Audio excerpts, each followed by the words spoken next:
Welcome back, everybody. I'm Michael Foley, and in this video, we're going to look at the difference between a short uppercut and a long uppercut.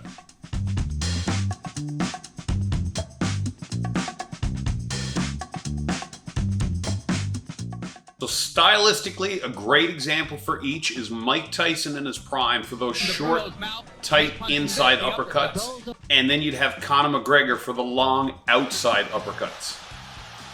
First, let's have a look at the short inside uppercut. So the thing about Tyson is when he does this, he's very compact, very tight together here. And when he throws that uppercut, it stays close to his body and the trajectory is up and almost back over his shoulder when he finishes the punch. The force behind that trajectory is less rotation and more drive with your legs and hips. So if I'm underneath my opponent here, I'm not going to count on my rotation giving me the power. I'm going to use my rotation to get my hand in place, and then I'm going to use the drive from my legs and my hips to generate the power.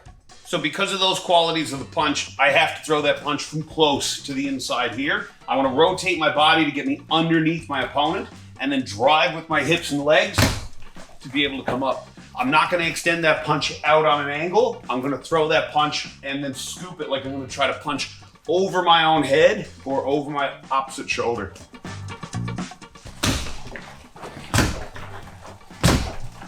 Now the long uppercut works better on the outside. So if we're at a distance right here, because we're this far away, I can't get underneath my opponent. Squatting right here isn't going to get me anywhere. So you throw this punch at range, the same range you're basically at for your jab. And instead of dropping down to get underneath, I'm scooping my punch from here.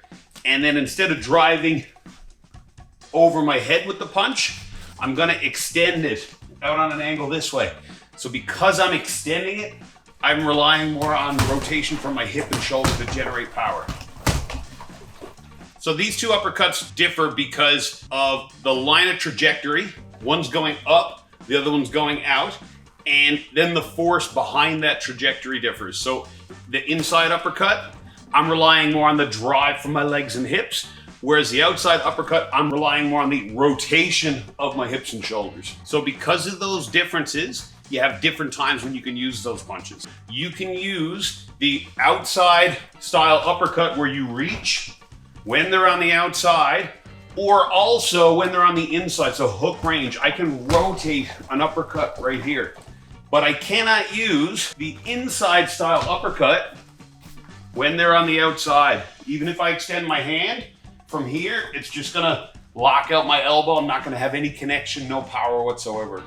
So here's how you can work these two into the bag training. You're on the bag, you're moving around. If you're throwing jabs on the outside, you can rip that outside style uppercut.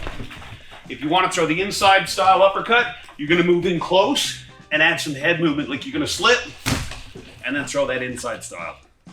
Thanks again for watching. If you haven't already, don't forget to like, subscribe, and turn on notifications. I'm Michael Foley, and I'll see you on the mats.